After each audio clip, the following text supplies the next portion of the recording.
Chapter 2 की शुरुआत पिछले चैप्टर को दिखाते हुए होती है, जहां पर नागिसा तोमोया से कह रही थी, अगर तुम चाहते हो क्या मैं तुम्हें ले जाऊं। उसकी ऐसी बातों को सुनकर तोमोया बड़े ध्यान से सुन रहा था। तभी नागिसा तोमोया को बताती है, इस शहर में वह जगह जहां पर विशेष को पूरा किया जाता है। दूसरी तरफ तोमोया नागिसा की यह खूबसूरती को देखकर कुछ कह नहीं पाता, पर नागिसा कहती है, तुम यहाँ क्या कर रहे हो? क्या तुम मेरे घर पर कुछ भूल गए हो? जिस बात का जवाब देते हुए तोमोया कहता है, अरे नहीं, मैं तो बस टहल रहा था। वैसे तुम यहाँ क्या कर रही थी? जिसका जवाब देते हुए नागिसा का कहना है, एक नाटक की लाइन सुन रही थी। यह एक ऐसा नाटक है जिसे थिएटर क्लब में फिर से शुरू करने के बाद परफॉर्म करना चाहती हूँ। उसकी ऐसी बातों को सुनकर तोमोया का कहना है, ओह, तो वह लाइन थी। जिस पर नागिसा बताती है, मैं हमेशा यही प्रैक्टिस करती हूँ क्योंकि तुम यहाँ थे, इसलिए मैंने तुमको अपना परफॉर्मेंस देखने दिया। जो सुनने के बाद तोमोया ने कहा,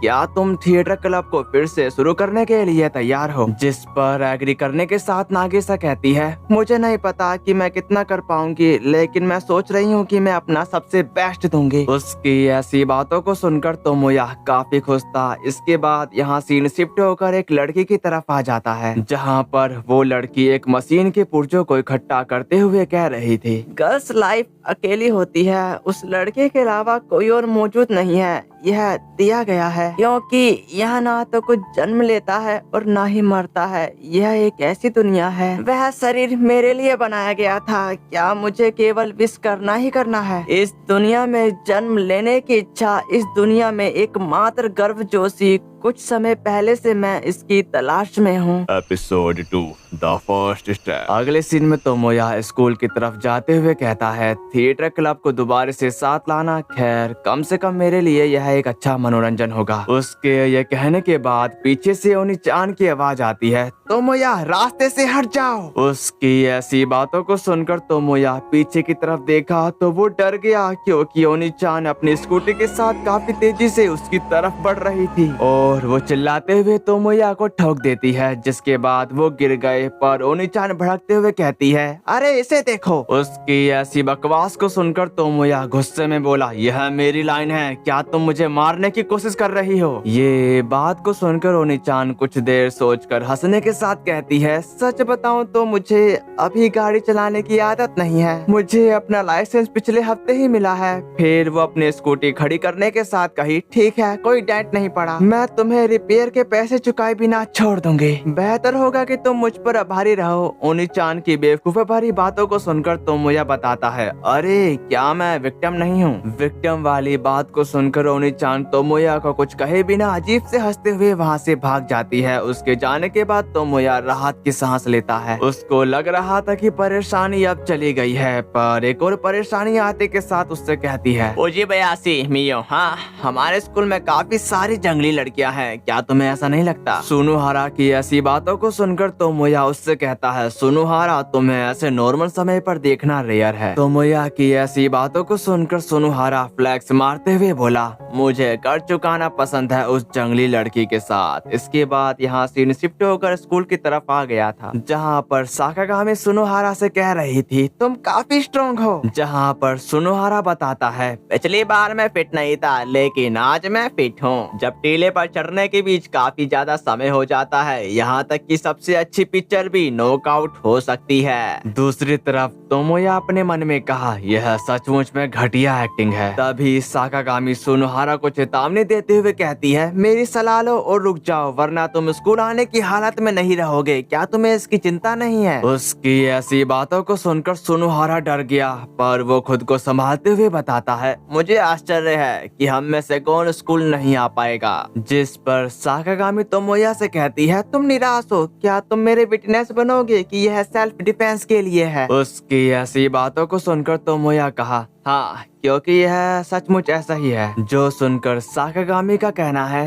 तो फिर तुम मुझसे क्या करवाना चाहते हो? क्या तुम चाहते हो कि मैं तुमको कुछ देर खड़े रहने के लिए परमिशन दूं? उन दोनों की गुटरगु सुनकर सुनुहारा भड़कते हुए कहा, तुम ऐसा नहीं कर सकती और अपनी बकवास बंद करो और इसे आगे बढ़ाओ। ये कहते ही उसने उस पर हमला बोल दिया, पर साकागामी उससे पहले पहुंचकर अपनी लातों की बारिश उस पर कर देती है और वो अपनी लातों की बारिश सोनोहारा पर इस कदर बरसाती है कि वो नीचे ही नहीं आ पा रहा था। दूसरी तरफ साकागामी सीरियस होते हुए उस पर लगातार किक मारने लगती है। वहाँ के इस मंजर को देखकर तोमोया बताता है, वाह, उसे नीचे आने का समय ही नहीं मिल रहा। अटैक करते हुए साकागामी तोमोया से कहती है, जल्दी करो, कूड़े का ढेर। जो सुनकर तोमोया सोच में पड़ गया था, लेकिन उसे अचानक याद आया, जिसके बाद वो उस ढक्कन को खोल देता है, जिसको खोलने के साथ साकागामी सुनोहारा को तुरंत उसके अंदर घुसेड़ देती है। अपने आप को उसके अंदर देखकर सुनोहारा डरने के साथ कहा, अरे मुझे बचाओ। पर साकागामी उसके पास पहुंचकर बताती है, अगर मैं इन उंगलियों को छुड़ा दूं तो तुम गिर जाओगे। वैसे क्या तुम मुझसे कुछ करवाना चाहते हो? क्या तुम गिरना चाहते हो?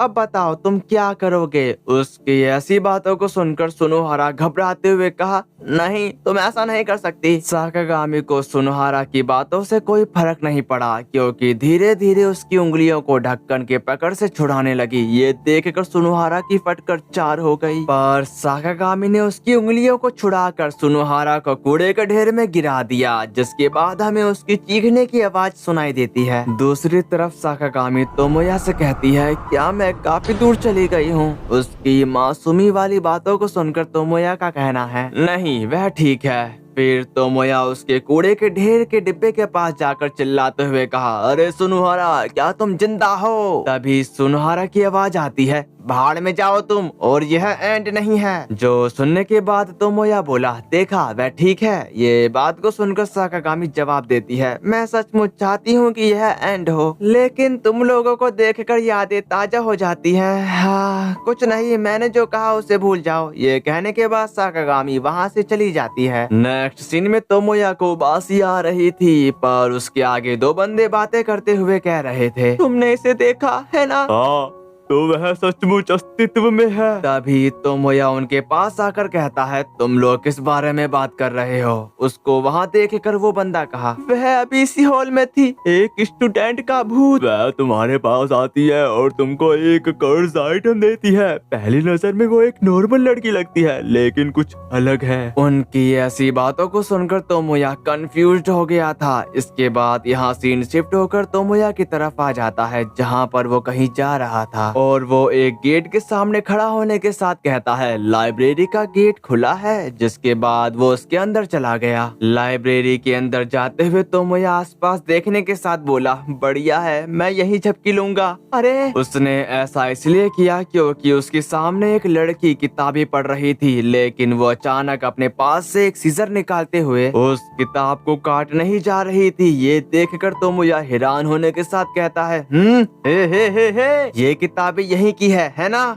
और तुम इसे काट नहीं सकती। उसकी ऐसी बातों को सुनकर वो लड़की तोमोया को बस देखते ही जा रही थी। तभी तोमोया अपने आसपास की पड़ी किताबों को देखने के साथ कहता है, तुम मुश्किल किताबें पढ़ रही थी, क्या तुम क्लास बंक कर रही हो? और तुम नंगे पैर क्यों हो? दूसरी तरफ वो लड़की तोमोया पर बिल्कुल भी ध्यान नहीं दे रही थी। साथ ही साथ तो अपना टिफिन बॉक्स खोलने के साथ बोलती, इसे मैंने बनाया है, यह सबसे अच्छी तरह से किया गया काम है। जिस बात का जवाब देते हुए तोमोया कहता कि क्या तुम जानती हो कि लाइब्रेरी में खाना मना है? तभी वो लड़की कही, क्या तुम एक बाइट चाहते हो? उसकी ऐसी बातों को सुनकर तोमोया कुछ देर सोचने के बाद उसके पास जाते हुए कहा, ठीक है, तुमने ऑफर दिया है तो मैं मना कैसे कर सकता हूँ। लेकिन वो लड़की निराश होते हुए तोमोया से कहती है, मेरे पास केवल एक जोड़ी चॉपस्टिक है। ये बात को सुनकर तोमोया निराश हो गया, पर वो अपने ठोकर को ठुकराना नहीं चाहता था, इसलिए वो अपने हाथ का इस्तेमाल करते हुए खाना खाने लगा और खाने के साथ कहता है, यह काफी बढ़िया है, बेहतर होगा कि तुम अब सफाई कर लो, क्लास जल्द ही शुरू हो जाएगी। वैसे तुम्हें अभी भी कुछ चाहिए? जो सुनने के बाद वो लड़की अपने ही ख्यालातों में खोते हुए कही, बाद में मिलते हैं।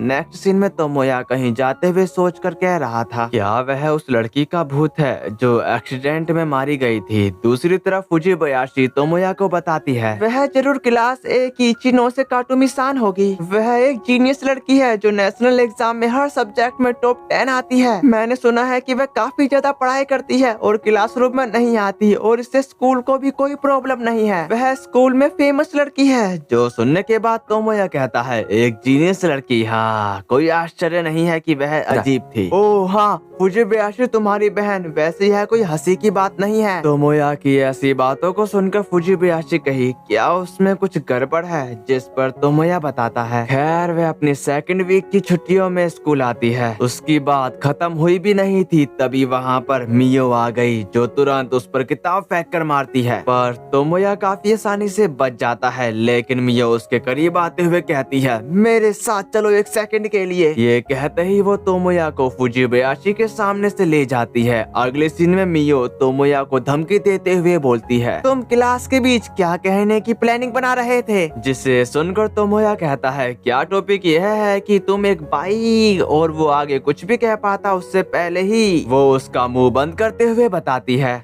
क्या तुम मुझे स्कूल से सस्पेंड करवाना चाहते हो? और क्या तुम जानते हो कि स्कूल में बाइक से आना मना है? इसके बाद यहाँ सीन शिफ्ट होकर क्लासरूम की तरफ आ जाता है, जहाँ पर तोमोया बैठा ही था। तभी फुजिबयाशी आते के साथ तोमोया से कही, तोमोया कुन, तुम ओनी-चान के साथ क्या कर रहे थे? जिस पर तोमोया चिल्लाते हुए बताता है, सब लोग ध्यान से सुनो, क्लास में मियो बाइक लेके आई है। तोमोया की ऐसी बातों को सुनकर स्कूल में हलचल मच गई थी। दूसरी तरफ कुछ बंदे आपस में बातें करते हुए कह रहे थे, वह लड़कों और लड़कियों के साथ क्या करती है? हाँ, वह एक मस्कुलर है। उसी वक्त ओनी-चान आते के साथ तोमोया को वहाँ से ले जाती है। फिर वो उसे एक कोने में ले जाकर भड़कते हुए कहती है, तुम क्यों? तभी फुजिबयाशी वहाँ पहुंचकर रोते हुए बोली, मियो यही तो उसने कहा था। लेकिन मियो भड़कते हुए कहती है, तुम उस पर विश्वास क्यों कर रही हो? वह बाइक है, हम स्कूटी के बारे में बात कर रहे थे। उनके ये कहते ही यहाँ सीन शिफ्ट होकर स्कूल के बाहर की तरफ आ जाता है। दूसरी तरफ नागिसा अकेली एक जगह पर बैठी हुई थी। तभी तोमोया उसके पास पहुंचकर कहता है,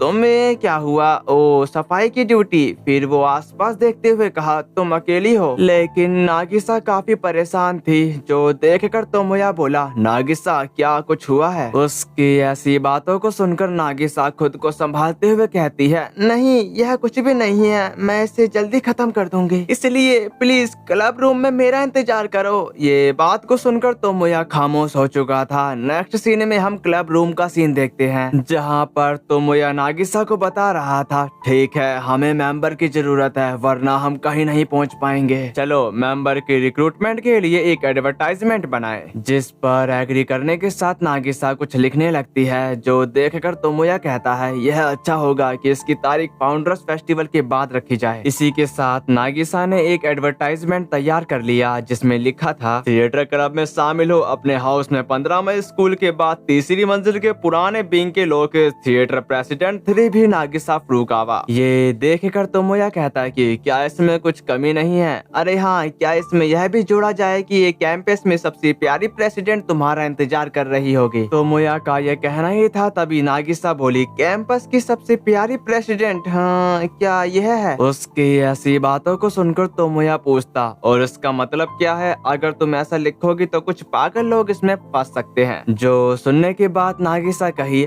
अगर तुम ऐसा लिखोगे तो कुछ पागल लोग इसमें फंस सकते हैं, तो मैं ऐसा नहीं चाहती कि इसके लिए लोग यहाँ पर आए। इसके अलावा तुम प्रेसिडेंट के रूप में ज्यादा सुटेबल होगे। जिस पर तोमोया बताता है, मैंने तुमसे कल कहा था कि मैं सिर्फ मदद कर रहा हूँ, वैसे भी मुझे थिएटर क्लब में कोई इंटरेस्ट नहीं है, भले ही थिएटर क्लब एक्टिव हो जाए मैं इसमें शामिल नहीं होऊंगा।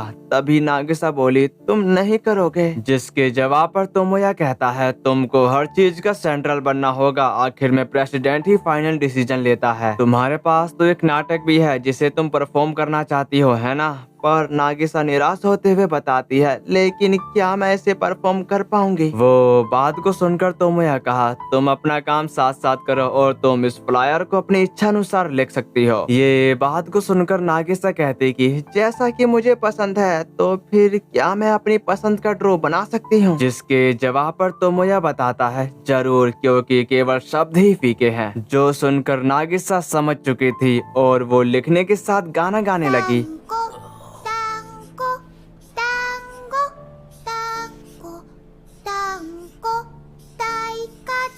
इसी के साथ नागिसा के एडवर्टाइजमेंट का अपग्रेड वर्जन तैयार हो चुका, जो देखकर तोमोया हताश होने के साथ कहता है यह कुछ समय पहले पॉपुलर था। जिस बात पर नागिसा उसको बताने लगी, हाँ बिंग डांगे फैमिली, मुझे इससे प्यार है। उसकी ऐसी बातों को सुनकर तोमोया का कहना है सभी चीजों में बिंग डांगो फैमिली ही क्यों, यह तो काफी पहले ही मर गया। जिसे सुनकर नागिसा बताती है लेकिन यह अभी भी मेरे लिए प्यारा है, तुम्हें नहीं लगता कि यह अच्छा है? उसके उतरे हुए चेहरे को देखकर तोमोया परेशान होते हुए कहता है मुझे लगता है कि यह अच्छा है और हमें इसके साथ एक बार ट्राई करना चाहिए। मैंने तो कहा था कि जैसे तुम्हें अच्छा लगे वैसा ही करो। उसकी ऐसी बातों को सुनकर नागिसा चिढ़ते हुए बोली, पोर्क कटलेट। ये बात को सुनकर तोमोया पूरी तरीके से हिल चुका था, पर नागिसा बताती है, हाँ यह मेरे को खुश करने के लिए एक चार्म है। इसका ऑब्जेक्टिव है कि अगर मैं अपना सबसे बेस्ट परफॉर्मेंस करूं तो रिवॉर्ड के रूप में खुद को कई पसंदीदा डिश दूं। यह अजीब है ना? जिस पर तोमोया उसको बताने लगा, नहीं ऐसा नहीं है, पोर्क कटलेट के बजाय चलो एक बिंग डांगो फैमिली ले आओ और उसे घर ले जाओ जब तुम अपने पर्चे पोस्ट कर दोगी। उसकी इस बात पर नागिसा भी एग्री थी। अगले सीन में नागिसा के एडवर्टाइजमेंट लग चुके थे, जिसे देखकर तोमोया कह रहा था मेरे पास काफी ज्यादा समय है। उसी वक्त उसको किसी के चोट लगने की आवाज आती है, जिसे सुनकर तोमोया तुरंत उस क्लास में एंटर कर गया जहाँ पर एक लड़की कटर से कुछ शेप दे रही थी और उसे देखकर तोमोया उसके पास चला गया जहाँ पर वो लड़की अभी भी उसको स्टार शेप देने में लगी हुई थी। तभी उसके हाथ में एक कट लग जाता है जिसकी वजह से उसका ध्यान तोमोया की तरफ चला गया। इसी के साथ वो जोर से चिल्लाते हुए तोमोया से दूर भाग जाती है। उसको अपने से दूर जाता देखकर तोमोया बताता है, फूको इबुकी, क्या मैंने तुमको सरप्राइज कर दिया? मुझे माफ कर देना। वैसे क्या ये थिएटर क्लब का कमरा नहीं है? उसकी इस बात पर फूको इबुकी सर हिलाते हुए मना कर देती है, जिस पर तोमोया बताता है, तो फिर क्या तुम आर्ट होमवर्क पर काम कर रही हो? उसकी इस बात पर फूको मना कर देती है। तभी तोमोया दोबारा से कहा, तो फिर वह क्या है? उसकी इस बात पर फूको समझाती है, मेरा ये फेवरेट है। ये कहने के बाद वो अपने ही ख्यालातों की दुनिया में खो जाती है। उसकी हरकतों को देखकर तोमोया उसके पास जाकर उसका कटर ले लेता है और उसको उसके बारे में बिल्कुल भी पता नहीं चला। कटर लेने के साथ तोमोया बोला, ओए। ये कहते ही फूको इबुकी को होश आ गया, पर वो अपना कटर तोमोया के पास देखकर उसे लेने की कोशिश करती है, जबकि तोमोया कटर को ऊपर की ओर करते हुए कहा, यह ब्लेड टूट गया है और इसका इस्तेमाल करना तुम्हारे लिए खतरनाक होगा। तोमोया की ऐसी बातों को सुनकर फूको इबुकी बताती है, प्लीज इसे मुझे दे दो। जो सुनकर तोमोया बताता है, ध्यान रखो तुम ऐसी खतरनाक चीजों का इस्तेमाल नहीं कर सकती और तुम इसे आर्ट स्टूडियो में पाओगी, ठीक है? जिस पर फूको समझाती है, लेकिन ऐसा नहीं है। जिस पर तोमोया अपना हाथ बढ़ाते हुए कहा, तो फिर मेरे हाथ पर अपना हाथ मारो। जो सुनकर फूको ने ऐसा ही किया, जिसकी वजह से उसको काफी दर्द हो रहा था। उसकी ऐसी हरकतों को देखकर तोमोया कहता, देखो तुम्हें दर्द हुआ ना? दूसरी तरफ फूको अपने आप को संभालते हुए कहती है, नहीं मुझे दर्द नहीं हो रहा। इसे सुनकर तोमोया उसको हाई फाई करने को कहता है, लेकिन उसको इसके बारे में कुछ भी नहीं पता। जिस पर तोमोया उसको बताता है, बास्केटबॉल में शॉट मारने के बाद वो अपना हाथ थपथपाते हैं। ये समझने के बाद फूको कही, मुझे पता है, मैंने पहले भी देखा है। ये बात को सुनकर तोमोया कहता है कि ठीक है, तो फिर मुझे हाई फाई दो, चलो तैयार हो जाओ। दूसरी तरफ फूको इबुकी नाचते हुए कहती है, टपकाना शूट। फूको की ऐसी हरकतों को देखकर तोमोया कहा, तुम्हें वहाँ से जाने की जरूरत नहीं है और तुम ये क्या कर रही हो? जिस पर फूको बताती है, मैंने इसे बना लिया। इस बार तोमोया भी उसकी खुशी में शामिल होते हुए कहा, ठीक है यह बढ़िया शॉट है। ये कहते ही उन दोनों ने हाई फाई किया, लेकिन इसकी वजह से फूको इबुकी के हाथों की बैंड बज जाती है। तभी तोमोया फूको को बताने लगा, देखो दर्द हुआ है ना? पर वो इस बार भी इनकार कर देती है। दूसरी तरफ तोमोया भी ढीठ बनते हुए बोला, मैं इस पर कायम रहूंगा। ये कहने के बाद वो उस कटर को लेकर चला जाता है। उसको जाता देखकर फूको का चेहरा रोने का हो चुका था। अगले सीन में तोमोया नागिसा के एडवर्टाइजमेंट को बोर्ड पर लगाते हुए कहता है, यह आखिरी है। उसी वक्त सुनोहारा तोमोया के पास खड़ा होने के साथ बोला, है थिएटर क्लब में शामिल हो? तोमोया क्या तुम भी ऐसी ही किसी चीज में ज्वाइन हो? उसकी ऐसी बातों को सुनकर तोमोया कहा, और अब तक तुम क्या कर रहे थे? जिस पर सोनोहारा अपनी छाती चौड़ी करते हुए बताता है, साकागामी तोमोया को हराने के लिए ट्रेनिंग, लेकिन थिएटर क्लब, है ना? मुझे यह देखकर आश्चर्य हुआ कि तुमको क्लब जैसी चीजों में दिलचस्पी है। तुम हमेशा क्लब की एक्टिविटीज में शामिल लोगों से इतनी नफरत करते थे और तुमको काफी ज्यादा उल्टी भी आती थी। उसकी ऐसी बातों को सुनकर तोमोया को गुस्सा आ रहा था, पर सोनोहारा कहता है, खैर तुमको इसके लिए मुझे एक्सप्लेनेशन देनी होगी। चलो मैं चलता हूँ, वैसे बाद में एक्सप्लेनेशन दे देना। उसके जाने के बाद नागिसा उसके पास आते के साथ कह रही थी, तोमोया कुन, क्या तुमको क्लब की एक्टिविटीज पसंद नहीं है? उसकी ऐसी बातों को सुनकर तोमोया हकलाते हुए कहा, ऐसा नहीं है, यह बेमतलब की बातचीत थी। इसी के साथ यहाँ पर सीन शिफ्ट होकर तोमोया के घर की तरफ आ गया था, जहाँ पर तोमोया खाने की चीज पर आंख बनाते हुए कहता है, अगर वह इन्हें नहीं बेचते तो उसके बारे में ज्यादा कुछ नहीं किया जा सकता। खैर कुछ ना करने से तो बेहतर है। उसी वक्त उसके डैड उसके पास आकर कहे, ओ यह तो पुरानी यादों को ताजा करने वाला है। लेकिन तोमोया उनसे चिढ़ते हुए दूर चला गया, पर उसके डैड बोले, तुम उनके साथ क्या कर रहे हो? उनकी इस बात पर तोमोया कहता है, मैं इन्हें अपने दोस्त को दे रहा हूँ। क्या तुम मुझे मदद करने दोगे? वैसे मुझे क्या करना होगा? क्या तुम मुझे सिखाओगे? उसी वक्त तोमोया चिल्लाते हुए बोला, उन्हें मत छुओ और इसे अभी वहीं रखो। मुझसे ऐसे बातें क्यों कर रहे हो जैसे कि मैं कोई अजनबी हूँ? तुम्हारे लिए मैं क्या हूँ? ये कहते ही उसने जोर का घूंसा दीवार पर मार दिया। ये देखकर तोमोया के डैड उससे कुछ कहने की कोशिश कर रहे थे, पर तोमोया अपना सामान लेकर वहाँ से चला जाता है। उसको अपने पास से जाता देखकर उसके डैड को बुरा लग रहा था। दूसरी तरफ तोमोया भागते हुए कहता है, डैम इट। इसके बाद वो भागते भागते नागिसा के घर के पास आकर रुक जाता है। साथ ही साथ वो अपने सामने नागिसा को भी देखता है, जो बाहर की सड़क की सफाई कर रही थी। अगले सीन में नागिसा तोमोया द्वारा लाई गई चीज को देखकर कहती है, यह बिंग डांगो फैमिली है। और उसके साथ तोमोया खुश होने के साथ कहा, हालांकि यह असली नहीं है। पर नागिसा अपना सर हिलाते हुए बताती है, मैं काफी खुश हूँ, यह सचमुच में बड़ी फैमिली है। काश मैं उनके साथ शामिल हो पाती। और वो ये सब कहते हुए हंस रही थी। साथ ही साथ वो बताती है, सच कहूँ तो आज मैं पूरे दिन उदास रही। सफाई के दौरान मैं क्लास में सभी के साथ काम कर रही थी, लेकिन इससे पहले कि कुछ समझ पाती मैं अकेली हो गई। मैं हमेशा से अनाड़ी रही हूँ। जब मैं छोटी थी तो दूसरे लोग मुझे देखकर मजाक उड़ाते रहते थे। तो मुझे लगता है कि ये चैलेंज जैसा है, लेकिन यह कम सीरियस है। अब मैं बेहतर महसूस कर रही हूँ। Thank you Tomoya. और इसी के साथ चैप्टर 2 एंड हुआ। और मेरी वीडियो लेट है, इसका रीजन मैंने आपको पोस्ट के जरिए बता दिया था। और चैप्टर 3 तैयार हो चुका है। इसके लिए आपको 40 कमेंट करने होंगे। साथ ही साथ 300 लाइक का टारगेट है। मैं जानता हूँ कि यह कुछ ज्यादा हो गया, पर मैं लालची हूँ। तो फिर मिलते हैं, सायोनारा।